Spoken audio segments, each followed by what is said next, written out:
Silakan duduk Bapak Ibu Saudara. Dia sungguh baik, Dia sangat baik. Yesus, Dia baik. Yang merasakan kebaikan Tuhan, nyanyikan lagu ini. Dia sungguh baik, Dia sangat baik. Yesus, Dia baik bagiku. Dia sungguh baik, Dia sangat baik. Yesus, amin Tuhan.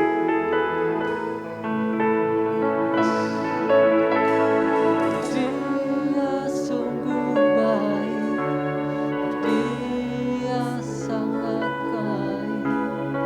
Yesus. Mari saudara yang merasakan kebaikan Tuhan, sekali lagi angkat pujian ini. Dia sungguh baik, sebab Kau Allah yang baik Tuhan. Yesus, Dia baik. Yes Tuhan, kami nyatakan Kau Allah yang baik bagi kami Tuhan. Kami nyatakan Kau Allah yang baik bagi kami Tuhan.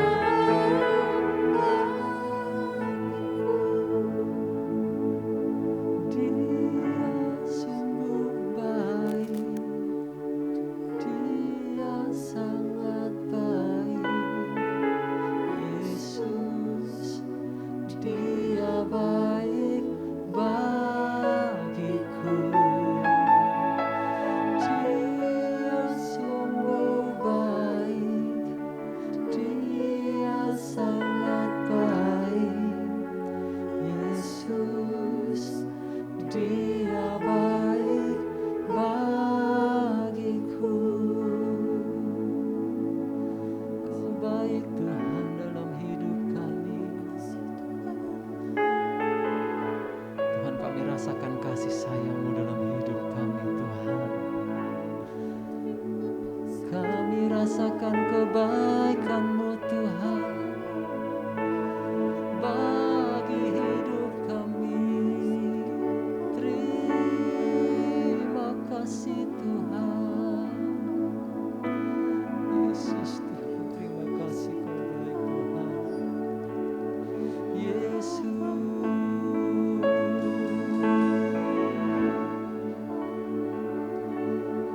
Hidupku menggenapi firman-Mu. Tanda mujizat sertai tiap langkahku. Kau bersamaku di dalamku, jadi bukti kebesaran-Mu. Hidupku menggenapi firman-Mu. Tanda mujizat sertai tiap langkahku. Kau bersamaku di dalamku, jadi bukti kebesaran-Mu. Allah yang sempurna bagi kami Tuhan. Kau sempurna dalam rencana-Mu dan karya-Mu. Ku serahkan hidupku, murnikan dengan Roh-Mu. Tuhan, Kau sempurna dalam rencana-Mu dan karya-Mu.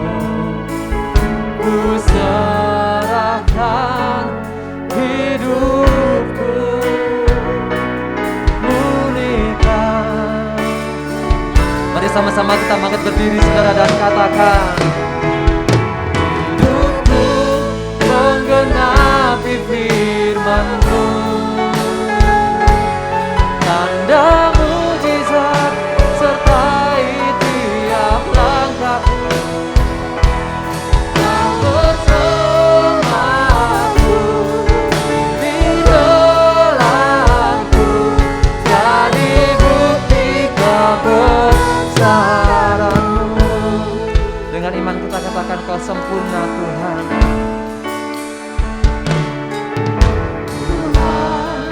Kau sempurna dalam rencana-Mu, dan karya-Mu. Ku serahkan hidupku, murnikan dengan Roh-Mu. Tuhan, Kau sempurna dalam rencana-Mu dan karya-Mu. Ku serahkan hidup, murnikan kami dengan Roh-Mu Tuhan. Karena hidup kami untuk menggenapi firman-Mu Tuhan. Hidupku menggenapi firman-Mu, tanda mujizat sertai tiap langkahku. Kau bersamaku di dalamku, jadi bukti kebesaran-Mu. Hidupku menggenapi firman-Mu, tanda mujizat sertai tiap langkahku. Kau bersamaku di dalamku, jadi bukti kebesaran. Mari jemaat saja katakan, hidupku. Yes Tuhan.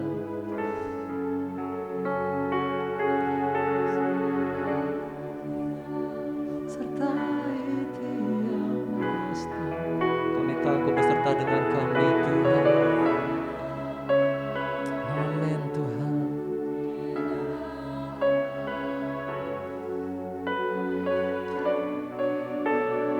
Mari sekali lagi dengan iman katakan, hidupku menggenapi firman-Mu Tuhan. Hidupku. Amin Tuhan. Ini jemaat-Mu mengikrarkan Tuhan, mengimani bahwa Engkau selalu beserta dengan kami Tuhan. Amin Tuhan, Kau dengar jemaat-Mu Tuhan.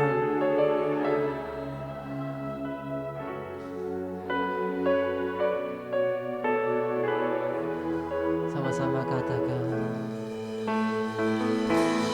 hidupku menggenapi firman-Mu. Dengan hormat Mr. Ratu silakan maju ke depan. Silakan hambanya maju ke depan untuk menyampaikan firman Tuhan. Kau bersamaku di dalamku, jadi bukti kebesaran-Mu. Hidupku menggenapi firman-Mu, tanda mujizat sertai tiap langkahku. Kau bersamaku di dalamku, jadi bukti kebesaran-Mu. Kau bersamaku, Kau bersamaku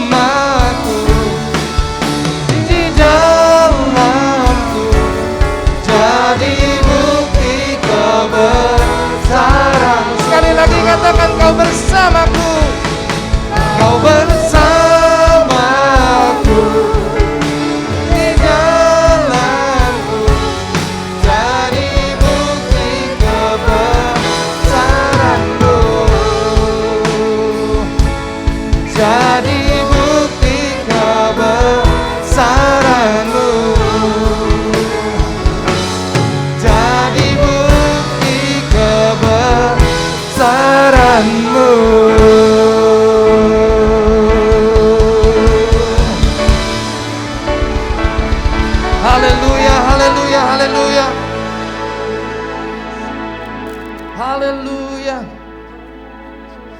Yang terpenting adalah Engkau bersama kami. Amin.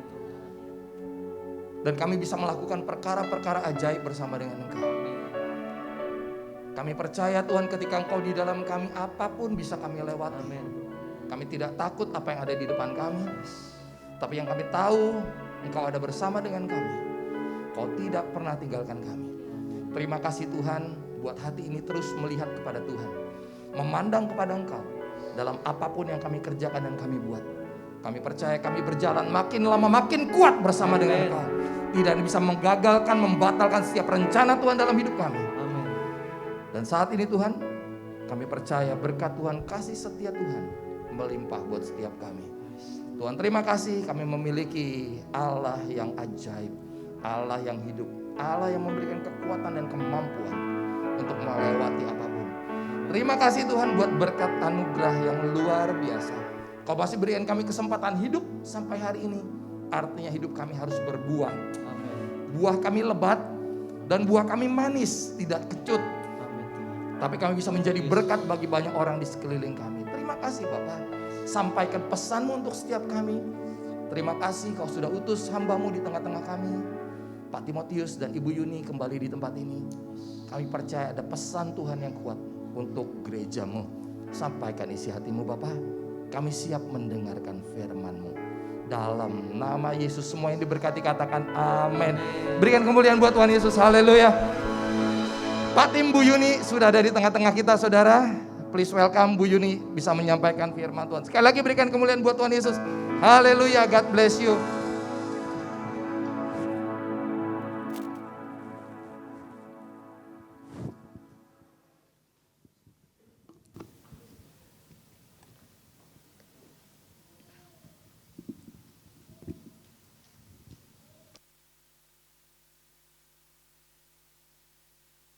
Selamat pagi, shalom buat semuanya. Tuhan Yesus baik.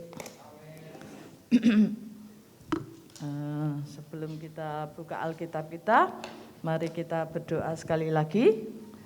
Tuhan Yesus, pagi hari ini kami datang kepadamu ya Tuhan. Terima kasih untuk kehadiran-Mu di tengah-tengah kami. Kami tahu Tuhan, kehadiran-Mu itu yang memerdekakan hidup kami. Kehadiran-Mu yang membuat kami kuat. Kehadiran-Mu yang membuat kami sukacita Tuhan. Terima kasih untuk kebaikan yang Kau curahkan bagi kami Tuhan. Terima kasih Tuhan karena kehadiran-Mu yang mengubah nasib kami Tuhan Yesus. Kami bersyukur untuk pagi hari ini Tuhan. Kami undang Engkau datang di tempat ini ya Tuhan pagi hari ini. Kami mau Engkau datang Tuhan Yesus. Terima kasih Tuhan. Beri rasa haus dan lapar Tuhan untuk mencari wajah-Mu Tuhan. Kami bersyukur pagi hari ini Tuhan. Terima kasih di dalam nama Tuhan Yesus kami berterima kasih kepadamu. Amin. Pagi hari ini kita buka Alkitab kita, kalau yang bawa. Di 1 Tawarikh 4 ayat 9 dan 10. 1 Tawarikh 4 ayat 9 dan 10. Saya bacakan buat saudara-saudara. Yabes lebih dimuliakan daripada saudara-saudaranya. Nama Yabes diberi ibunya kepadanya. Sebab katanya, aku telah melahirkan dia dengan kesakitan. Yabes berseru kepada Allah Israel katanya, kiranya Engkau memberkati aku berlimpah-limpah dan memperluas daerahku. Dan kiranya tangan-Mu menyertai aku dan melindungi aku daripada malapetaka. Sehingga kesakitan tidak menimpa aku. Dan Allah mengabulkan permintaannya. Saya belajar dari ayat ini yang memberkati hidup saya. Yabes itu dalam Alkitab ini dikatakan bahwa ia lebih dipermuliakan daripada saudara-saudaranya. Yabes itu kalau kita baca, mungkin saudara sudah sering dengar akan ayat ini, doa dinyanyikan ya. Tapi saya belajar, saya mendapat banyak berkat dari ayat ini. Saya mau sharingkan kepada semua saudara kita bahwa Yabes ini dikatakan oleh ibunya, dia itu dilahirkan dalam posisi yang tidak baik. Dia dilahirkan dalam kesakitannya. Dia dilahirkan dalam keadaan kondisi yang sampai ibunya menamakan dia kesakitan. Yabes di sini kalau saudara pernah dengar artinya itu orangnya apes, ibunya memberi nama apes, sakit, pain, tidak ada yang baik. Nasibnya jelek. Sampai ibunya sendiri berkata, aku melahirkan kamu itu karena aku kesakitan. Makanya kamu tak beri nama Yabes, yang artinya kesakitan. Tapi Yabes tidak menerima akan keadaannya itu. Dia mau, aku tidak mau. Hidupku seperti ini. Aku mau berubah. Aku mau takdirku yang jelek, nasibku yang jelek ini. Aku mau diubah Tuhan. Aku mau berubah. Lah, dalam hidup kita ini kan punya takdir masing-masing ya. Punya mungkin orang tua kita atau siapapun tidak ada harapan memberi nama yang jelek, tapi kalau Tuhan beserta kita, Tuhan itu sanggup mengubah dalam hidup kita. Amin. Nah, saya belajar di sini, Yabes itu bertekad, aku tidak mau menerima keadaanku yang seperti ini. Aku tidak mau takdirku yang jelek ini aku alami. Nah, saya belajar di sini ada beberapa tokoh-tokoh Alkitab yang hidupnya hampir sama keadaannya dengan Yabes. Ya, di sini saya belajar satu hal, orang yang bernama Mephiboset. Kita buka di 2 Samuel 9 ayat 13. 2 Samuel 9 ayat 13. Demikianlah Mephiboset di Yerusalem, sebab ia tetap makan sehidangan dengan raja, adapun kedua kakinya itu timpang. Sebentar ya. Ayat 9 saya bacakan dari ayat pertama. Berkatalah Daud, masih adakah orang yang tinggal dari keluarga Saul? Maka aku akan menunjukkan kasihku kepadanya oleh karena Yonatan. Adapun keluarga Saul mempunyai seorang hamba yang bernama Siba. Ia dipanggil menghadap Daud, lalu raja bertanya kepadanya, engkaulah Siba? Jawabnya, hambaku tuanku. Kemudian berkatalah raja, tidak adakah lagi orang yang tinggal dari keluarga Saul? Aku hendak menunjukkan kepadanya kasih yang dari Allah. Lalu berkatalah Siba kepada raja, masih ada seorang anak laki-laki Yonatan yang cacat kakinya. Tanya raja kepadanya, di manakah ia? Jawab Siba kepada raja, dia ada di rumah Makhir bin Amiel di Lodebar. Sesudah itu Raja Daud menyuruh mengambil dia dari rumah Makhir bin Amiel dari Lodebar. Dan Mephiboset bin Yonatan bin Saul masuk menghadap raja. Ia sujud dan menyembah. Kata Daud, Mephiboset, jawabnya, inilah hambaku tuanku. Kemudian berkatalah Daud kepadanya, janganlah takut, sebab aku pasti akan menunjukkan kasihku kepadamu oleh karena Yonatan ayahmu. Aku akan mengembalikan kepadamu segala ladang Saul, nenek moyangmu, dan engkau akan tetap makan sehidangan dengan aku. Lalu sujudlah Mephiboset dan berkata, apakah hambamu ini sehingga menghiraukan anjing mati seperti aku? Lalu raja memanggil Siba hamba Saul itu dan berkata kepadanya, segala sesuatu yang adalah milik Saul dan milik seluruh keluarganya, ku berikan kepada cucu tuanmu ini. Engkau harus mengerjakan tanah baginya, engkau anak-anakmu dan hamba-hambamu harus membawa masuk tuanmu, supaya cucu tuanmu ini ada makanan. Makanannya Mephiboset, cucu tuanmu ini akan tetap makan sehidangan dengan aku. Siba mempunyai 15 orang anak laki-laki dan 20 orang hamba. Berkatalah Siba kepada raja, hambamu ini akan melakukan tepat seperti yang diperintahkan tuanku raja kepadanya. Dan Mephiboset makan sehidangan dengan Daud sebagai salah seorang anak raja. Mephiboset mempunyai seorang anak laki-laki yang kecil yang bernama Mika. Semua orang yang diam di rumah Siba adalah hamba-hamba Mephiboset. Demikianlah Mephiboset diam di Yerusalem, sebab ia tetap makan sehidangan dengan raja. Adapun kedua kakinya timpang. Kalau saudara baca dari kisah ini, Mephiboset ini adalah cucunya Saul. Pada waktu terjadi peperangan, Mephiboset ini dibawa lari oleh pembantunya sehingga jatuh dan kakinya timpang. Tetapi nasibnya Mephiboset ini tidak bagus. Dia dipelihara oleh pembantunya.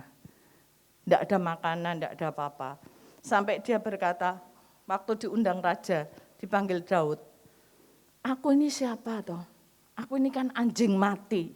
Dia berkata dalam dirinya sendiri, aku ini anjing mati. Aku ini tidak bisa apa-apa. Hidupku susah, hidupku sengsara.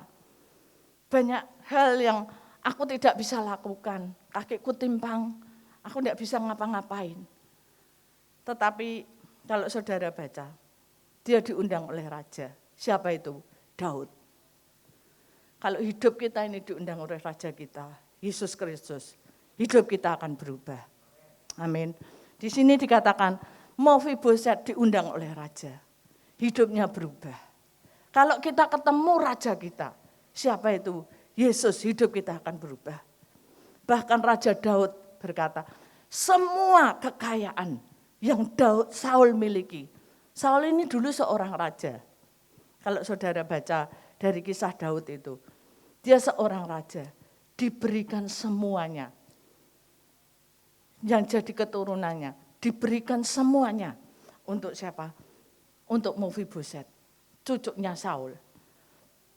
Saya percaya kalau hidup kita ini bertemu Tuhan, takdir yang buruk pun Tuhan mengubahnya menjadi yang luar biasa. Bahkan kita bisa jadi berkat untuk orang lain. Jangan mau hidup kita ini diapusi ya, dibohongi oleh setan. Kamu ini hidupmu sengsara, kamu ini tidak punya, kamu ini susah, kamu ini tidak berarti apa-apa. Hidupmu itu hanya seperti itu aja, tidak akan berubah. Tetapi saya percaya, kalau kita percaya kepada Tuhan, Raja kita, maka hidup kita akan berubah. Contohnya siapa? Mephiboset. Waktu ketemu raja, dia berkata, aku ini anjing mati. Berkata dalam dirinya, aku ini enggak bisa apa-apa. Anjing mati itu bisa apa toh? Kalau saudara lihat, anjing yang mati kan enggak bisa bergerak, enggak bisa ngapa-ngapain. Tetapi dia berkata, anjing mati pun Tuhan mengubah. Kekayaan rajanya, kekayaannya, kakeknya diberikan seluruhnya kepada Mephiboset. Bahkan orang-orangnya Mephiboset pun disuruh Daud untuk bekerja buat Mephiboset. Sehingga hidup Mephiboset yang dulunya tinggal di rumah pembantunya, namanya siapa? Mahir. Tiba-tiba hidupnya berubah. Karena ketemu dengan siapa? Ketemu dengan raja. Kalau hidup kita ini bertemu dengan raja di atas segala raja, masa hidup kita tidak berubah? Asal kita mau. Mephiboset mau bertemu dengan rajanya. Siapa itu? Yesus yang mengubah hidupnya. Saya percaya takdir, nasib buruk dalam Yesus itu tidak ada. Yang ada adalah nasib baik. Yang ada adalah keberuntungan. Yang ada adalah keberhasilan. Yang ada adalah kemakmuran. Yang ada adalah kebaikan-kebaikan Tuhan. Nah, di sini Mephiboset yang tidak punya apa-apa, tinggal dengan pembantunya, diubah oleh Tuhan. Karena Tuhan yang ajaib. Saya percaya kalau hidup kita bertemu Tuhan, pasti ada perubahan dalam hidup kita. Bahkan semua berkat-berkat jasmani pun diberikan oleh Tuhan. Masa Raja Daud kok tiba-tiba ingat Mephiboset? Yang sudah lama, yang sudah itu. Tapi Tuhan yang bisa mengingatkan. Saya belajar di sini, kalau kita bertemu dengan Raja kita, siapa itu? Yesus. hidup kita akan diubahkan. Amin. Yang kedua saya belajar dari orang yang bernama Yusuf. Saudara sudah banyak dengar cerita soal Yusuf. Yusuf itu dulunya juga dimusuhi oleh saudara-saudaranya. Yusuf pernah dijual oleh saudara-saudaranya, dimasukkan ke sumur. Setelah itu dia dijual ke Mesir, jadi budak. Jadi budak, senang sedikit, dia jadi apa? Jadi penguasa di Mesir, difitnah. Setelah difitnah, dia masuk penjara lagi. Hidupnya, kalau saudara perhatikan, kesengsaraan demi kesengsaraan. Tidak ada yang baik dalam hidupnya. Tidak ada kesenangan. Berapa tahun di penjara. Kalau saudara baca di Kejadian itu kira-kira 7 tahun lamanya. Tetapi Tuhan itu bisa mengangkat, mengubahnya.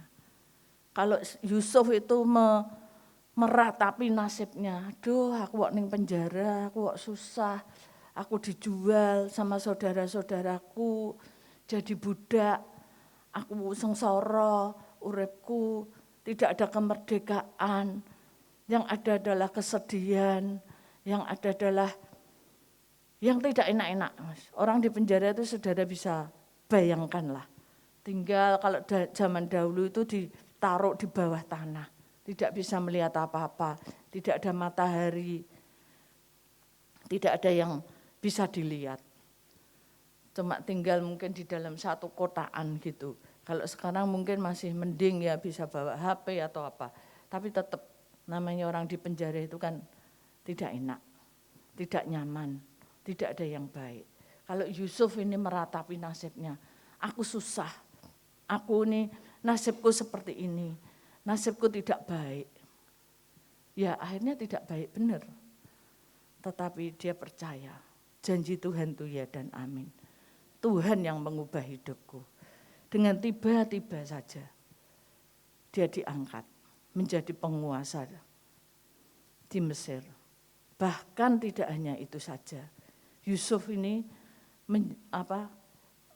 menjadi orang yang pada waktu musim kelaparan tiba, dia yang mensuplai, dia yang menghidupi semua keluarganya.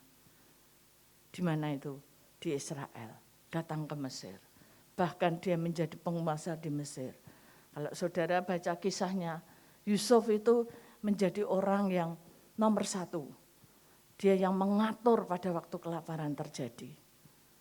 Menjadi orang nomor 1. Mengatur sampai tidak terjadi kelaparan bagaimana. Saya percaya Tuhan tetapkan kita.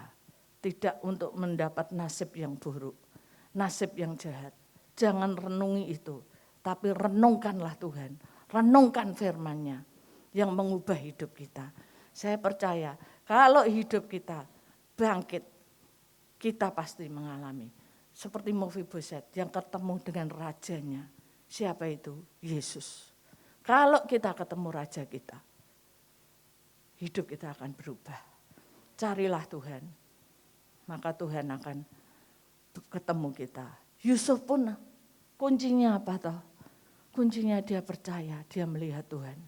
Pada waktu dia mimpi, aku yang akan jadi raja pemimpin.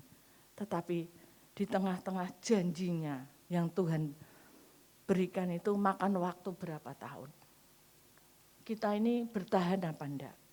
Kita ini tetap percaya enggak? Pada waktu kita mengalami persoalan, pada waktu kita sedang di bawah, waktu kita susah, kita ini masih percaya sama Tuhan apa enggak?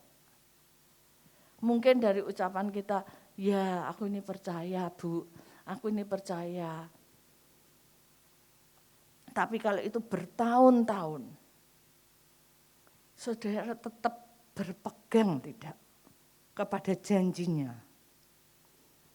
Saudara tetap percaya atau tidak akan janji Tuhan itu yang mengubah hidupmu. Percayalah, kalau kita ketemu Tuhan, hidup kita akan berubah. Carilah Tuhan. Nasib buruk itu saya percaya tidak ada. Yabes berusaha sampai dia berdoa, Tuhan, kiranya Engkau Tuhan yang memberkati aku berlimpah-limpah dan memperluas daerahku. Saya percaya nasib buruk itu Tuhan bisa mengubahnya. Saudara percaya Tuhan itu ajaib, Tuhan bisa melakukannya. Saya belajar lagi dari seorang yang bernama Ruth. Ruth ini orangnya pada waktu dia menikah di Betani itu mengalami kelaparan. Kalau saudara baca kisah Ruth, Betani itu artinya rumah roti. Tetapi mengalami kelaparan. Dia pindah Naomi. Naomi ini pindah pada waktu dia pergi dari Betani. Dia mengalami kelaparan. Dan saudara tahu, waktu dia menikah, Naomi itu pergi, dia mendapat mantu Ruth. Ruth itu waktu menikah berapa tahun kemudian suaminya meninggal. Suaminya meninggal, di sana terjadi kelaparan. Tidak ada harapan. Ruth tidak punya pengharapan apa-apa. Ditinggal suaminya. Mertuanya meninggal, tinggal Naomi seorang janda. Harapanku apa toh? Ikut janda yang lagi susah, yang hidupnya tidak menentu. Kalau saudara baca, di situ kan mengalami kesulitan. Sampai dia memutuskan, aku mau kembali ke Betani. Dan Ruth berkata, aku tetap ikut engkau, mertuaku. Aku tidak mau pergi. Kok Ruth kok bisa-bisanya mau ikut orang yang tidak punya pengharapan, yang lagi susah, lagi nggak ada duit, lagi hidupnya sengsara, tapi kok dia tetap ikut. Apa sih yang membuat dia seperti itu? Padahal kalau saudara baca, takdirnya kan jelek, nasibnya kan jelek pada waktu itu. Dia mengalami kesulitan, aku harus ngapain? Melu mertuaku kayak gini, yang lagi sulit duitnya, lagi susah, lagi bangkrut mungkin pada waktu itu. Tetapi karena Ruth tahu, di dalam Naomi ini ada siapa. Dia percaya. Kalau saudara lihat dalam kitab Ruth ini, Ruth mengalami kebaikan-kebaikan pada waktu dia ikut Naomi. Dia mengalami kebaikan-kebaikan Tuhan. Saya lihat sebentar saya baca di Rut 2. Kitab Rut 2.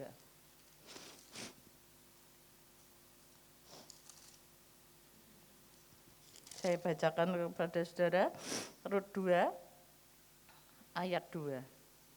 Maka Rut perempuan Moab itu berkata kepada Naomi, biarkanlah aku pergi ke ladang memungut bulir-bulir jelai di belakang orang-orang yang murah hati kepadanya. Dia memungut jelai di belakang orang yang murah hati. Dia mendapat kebaikan-kebaikan, kebetulan-kebetulan yang baik. Kok ada ya? Biar aku memungut bulir-bulir jelai di belakang orang-orang yang murah hati kepadaku. Dan saut Naomi kepadanya, pergilah anakku, pergilah. Ia lalu sampai di ladang dan memungut jelai di belakang penyabit-penyabit. Kebetulan ia berada di tanah milik Boas yang berasal dari kaum Elimelech. Kata kebetulan di sini saya belajar, ketemu tanpa pengaturan yang lebih baik. Tidak terlihat sebelumnya, tidak pernah terpikir, surprise. Kata kebetulan di sini itu apa? Kebetulan dia ketemu tanpa pengaturan. Apakah dia pada waktu dia kebetulan ketemu Boas di ladangnya Boas ini, dia memikir aku akan pergi ke ladang Boas. Kebetulan ia berada di tanah milik Boas. Kata kebetulan di sini saya belajar di sini ketemu tanpa pengaturan lebih baik. Tidak terlihat yang sebelumnya. Dia tidak pernah melihat sebelumnya ladangnya Boas. Dia tidak pernah, dia surprise. dia datang ke sini. Dan kalau saudara baca terus ya kisah Rut nanti kalau di rumah saudara baca, di situ dikatakan dia mengalami kebaikan-kebaikan. Tidak ada keburukan.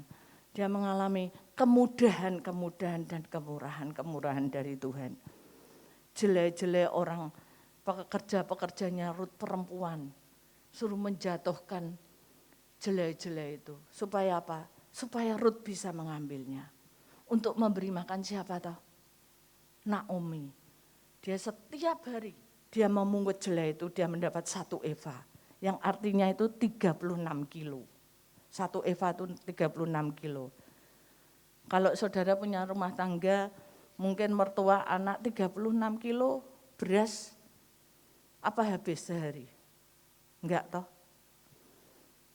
Artinya apa? Dia bisa menjual pada yang lain. Rut ngalami kebaikan Tuhan. Ngalami kebetulan-kebetulan yang tidak disengaja. Ngalami apa? Surprise dari Tuhan. Kalau saudara percaya, janji Tuhan itu ya dan amin. Saudara akan ngalami kebetulan-kebetulan yang baik dalam hidupmu. Saudara akan ngalami surprise dari Tuhan. Yang mungkin kita tidak pernah terpikirkan, tidak terbayangkan, tidak pernah terdengar di telinga kita. Tetapi Tuhan itu menyediakan bagi orang-orang yang mengasihi kita. Amin. Saya percaya, Rut ngalami kebaikan-kebaikan Tuhan. Dari pemungut jelai, dia ketemu Boaz. Pada waktu dia ketemu Boaz, dia berkata, aku ini bukan perempuan yang, Boaz berkata, dia ini bukan perempuan nakal, dia perempuan baik-baik. Ditinggal mati suaminya. Dia memelihara mertuanya. Tapi di sini dikatakan dia mengalami kebaikan-kebaikan kebetulan. Dia ketemu Boaz. Dia diajak makan.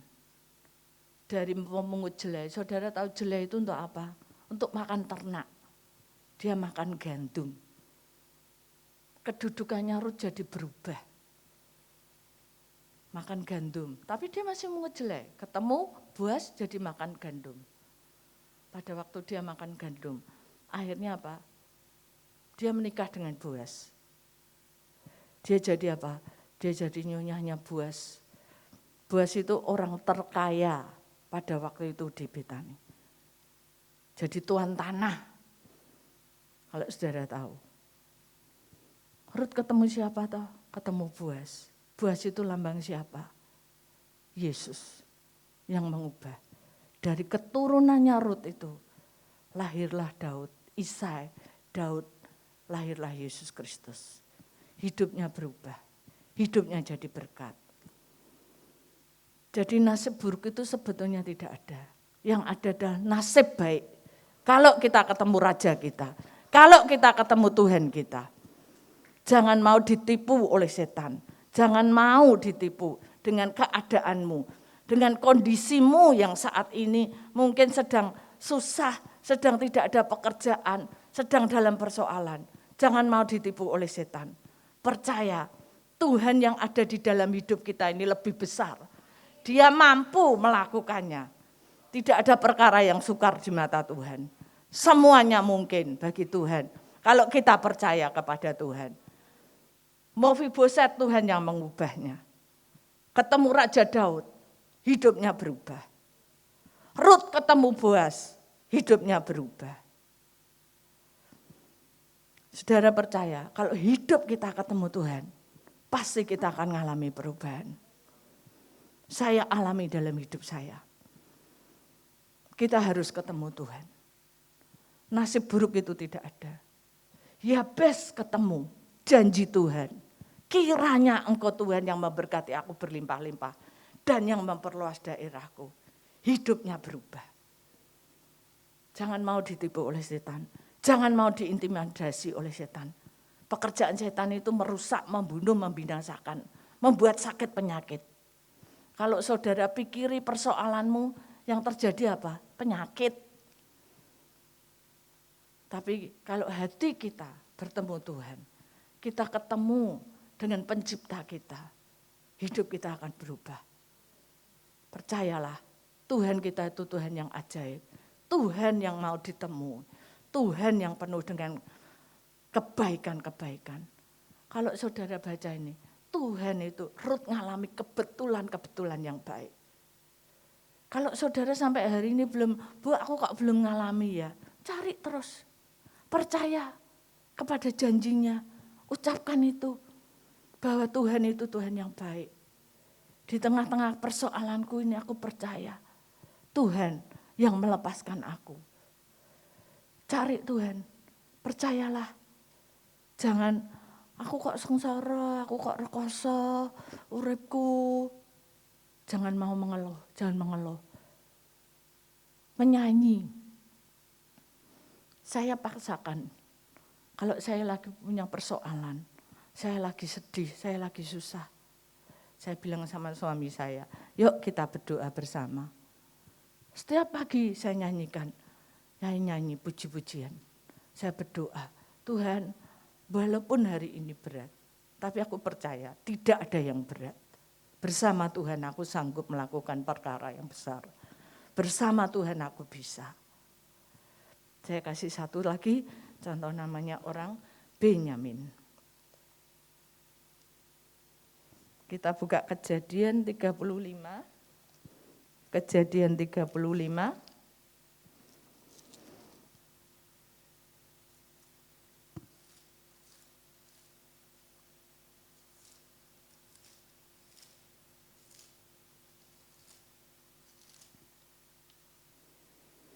Saya bacakan dari kelahiran Benyamin, Rahel mati. Sesudah itu berangkatlah mereka dari Betel. Ketika mereka tidak berapa jauh lagi dari Efrata, bersalinlah Rahel dan bersalinlah ia sangat sukar. Sedang ia sangat sukar bersalin, berkatalah bidan kepadanya, janganlah takut, sekali ini pun anak laki-laki yang kau dapati. Dan ketika ia hendak menghembuskan nafas, sebab ia mati, kemudian diberikanlah nama Ben-Oni kepada anaknya itu. Tetapi ayahnya menamainya Benyamin. Demikianlah Rahel mati. Lalu ia dikuburkan di sisi jalan ke Efrata, yaitu Bethlehem. Rahel, Benyamin itu nama aslinya ialah apa? Ben-Oni. Ben-Oni itu artinya apa? Anak penderitaan. Tidak jauh tak bedanya sama Yabes tadi. Lahirnya ibu sampai menamakan kesakitan. Kowe iki anak apes. Ini apa? Benyamin nih, Ben-Oni itu anaknya anak penderitaan. Aku sampai melahirkan kamu aja nyawaku hilang. Sampai ibunya menamai Ben-Oni. Tetapi Yusuf bertindak. Enggak, aku tidak akan namakan dia anakku ini Ben-Oni, anak penderitaan. Tidak ada penderitaan dalam hidupnya. Dia namakan siapa? Benyamin. Benyamin itu saudara tahu artinya, tangan kananku, orang kepercayaanku, the son of my favor, anak kesayangan, favor itu penuh kemudahan. Dirubah.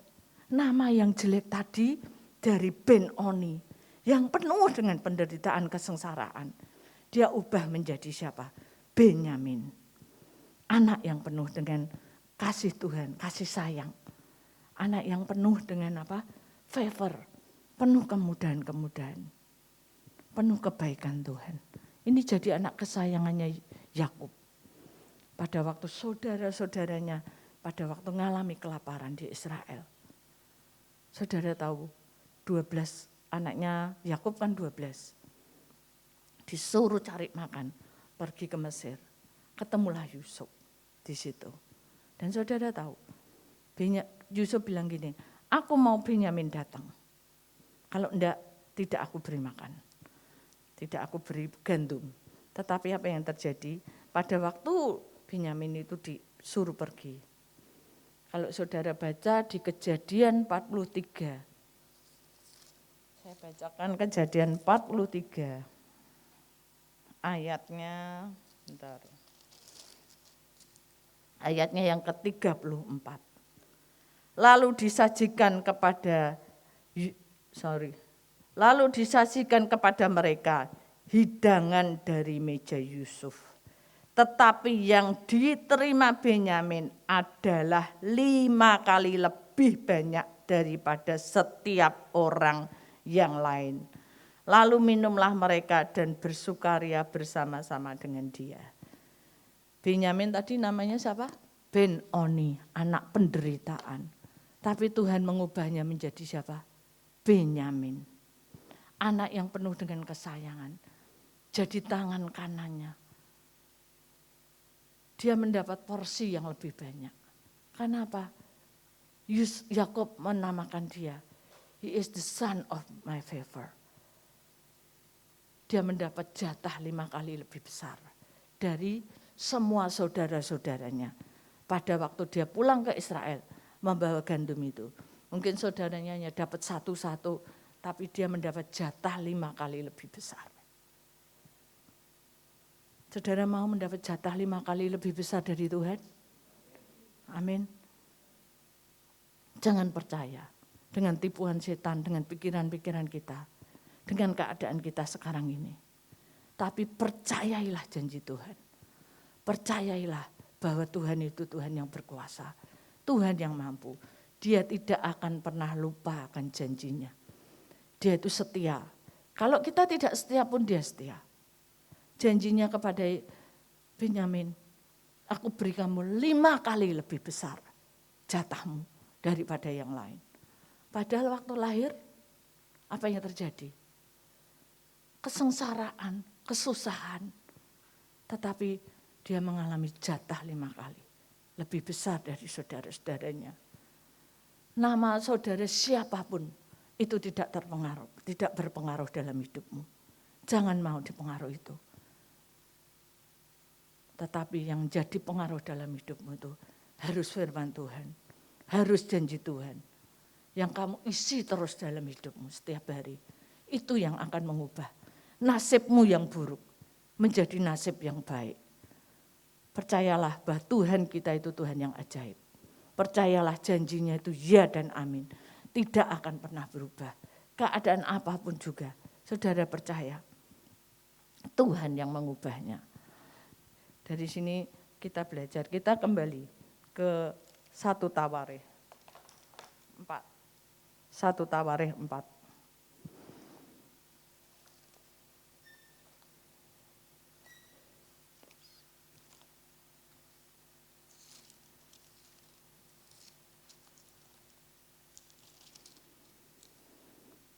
Satu Tawarikh 4, kita kembali ke ayat 9. Yabes lebih dimuliakan daripada saudara-saudaranya. Nama Yabes diberi ibunya kepadanya sebab katanya, aku telah melahirkan dia dengan kesakitan. Katanya, Yabes berseru kepada Allah Israel, katanya. Katanya di sini apa? Yabes ini memperkatakan firman Tuhan untuk mengubah nasibnya yang buruk tadi. Dia berkata, Tuhan katanya, kebetulan dia berkata, katanya kiranya engkau memberkati aku berlimpah-limpah dan memperluas daerahku. Kiranya tanganmu yang melindungi dan menyertai aku sehingga kesakitan tidak menimpa aku. Dia memperkatakannya. Perkataannya ini mengubah nasibnya. Perkataan kita di depan Tuhan itu mengubah nasib kita. Amin.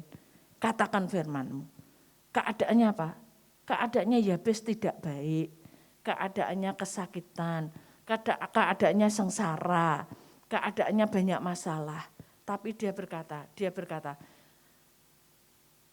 Yabes berseru kepada Allah Israel. Katanya, kata di sini katanya. Dia memperkatakan apa? Kiranya engkau Tuhan yang memberkati aku berlimpah-limpah. Dan yang memperluas daerahku. Kiranya tanganmu yang menyertai dan melindungi aku. Sehingga kesakitan tidak menimpa aku. Dan Allah mengabulkan permintaannya. Yabes berdoa. Dia minta kepada Tuhan. Tuhan Allah Israel, aku minta. Nasibku yang buruk ini, Yang aku selalu dikatakan, aku ini selalu kesakitan, aku ini kesengsara. Tapi aku berdoa, aku berseru kepadamu Tuhan. Kiranya Engkau Tuhan yang memberkati aku berlimpah-limpah. Dan yang memperluas daerahku. Kiranya tangan-Mu yang menyertai dan melindungi aku. Sehingga kesakitan dan sengsara tidak menimpa aku. Percayalah, nasib kita yang buruk ini bisa diubah oleh Tuhan. Kesakitan, kesengsaraan, persoalan, apapun Tuhan bisa mengubah.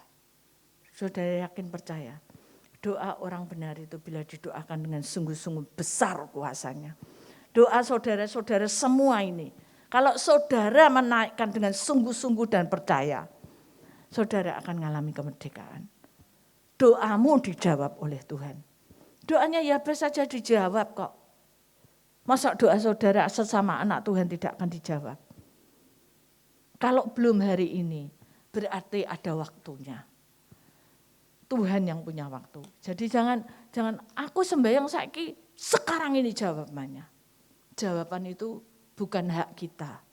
Tugas kita hanya berlutut, menyembah, dan mengutarakan isi hati kita semua kepada Tuhan. Itu tugas kita. Jawabannya itu bukan tergantung kita. Jawabannya itu tergantung Tuhan yang punya jawaban. Mungkin saudara langsung dijawab, hari ini kamu tak kasih kekayaan 5 triliun. Nah, saudara bingung, meh tuku apa? Ya, nah, Tuhan tuh tahu jawaban yang tepat buat hidup kita. Jangan menggerutu pada waktu kita belum dijawab. Kalau saudara baca ini semua, ayat pertama tadi, ayat 9, dikatakan, Yabes lebih dimuliakan daripada saudara-saudaranya. Yabes lebih dimuliakan dari semua saudara-saudaranya. Kalau dimuliakan itu berarti apa toh? Hidupnya lebih toh. Tidak usah angel-angel, tidak usah sukar-sukar. Kalau saudara Tuhan yang mengangkat, semua orang akan melihat, wah sekarang sudah berubah. Yabes dimuliakan, Yabes yang penuh dengan kesengsaraan, kesakitan. Dia dimuliakan lebih dari saudara-saudaranya. Hidupnya tidak pas-pasan lagi, tapi dia menjadi berkat. Saya baca di 1 Tawarikh 2 ayat 55.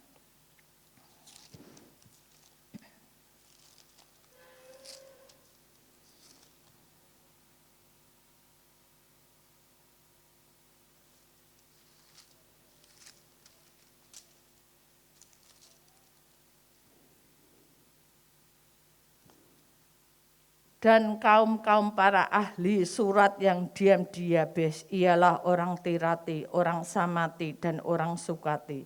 Mereka itulah orang Keni keturunan Hababa keluarga Rekab. Ini orang-orang hamba Tuhan.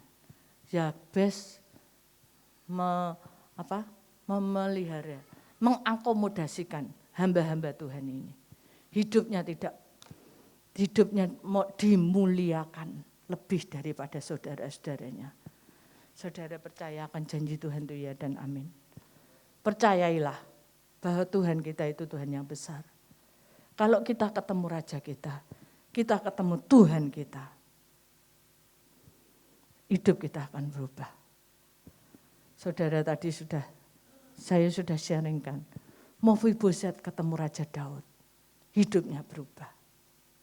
Rut ketemu Boas, hidupnya berubah. Dari sengsara, dari kesukaran, dia mendapat kebaikan-kebaikan. Kebetulan-kebetulan yang tidak disengaja. Saudara akan alami itu. Kalau saudara mencari Tuhan. Percayalah, Tuhan kita Tuhan yang ajaib. Amin. Mari kita nyanyikan. Dan kiranya tangan-Mu menyertai aku dan melindungi aku daripada malapetaka, sehingga kesakitan tidak menimpa aku.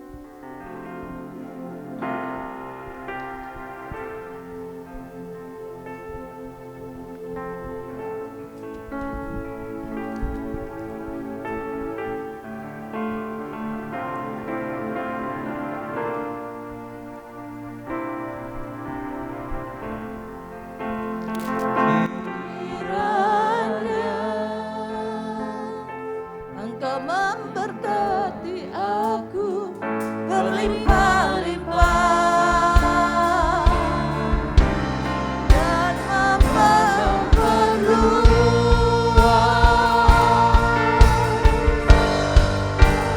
daerahku.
lagi katakan kiranya. Mari semua kita bangkit berdiri, katakan.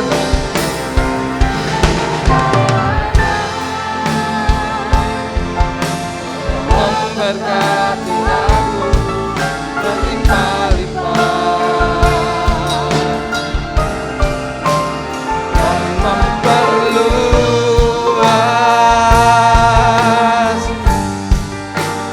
daerahku. Amin, haleluya. Dan kiranya tanganmu menyertai aku dan melindungi aku. Haleluya. Dan daripada malapetaka sehingga kesakitan tidak menimpa. Sekali lagi katakan, kiranya tanganmu menyertai aku. Amin. Kiranya kami percaya kepadamu Tuhan. Kami percaya Kau Allah sumber berkat buat kami. Haleluya. Dan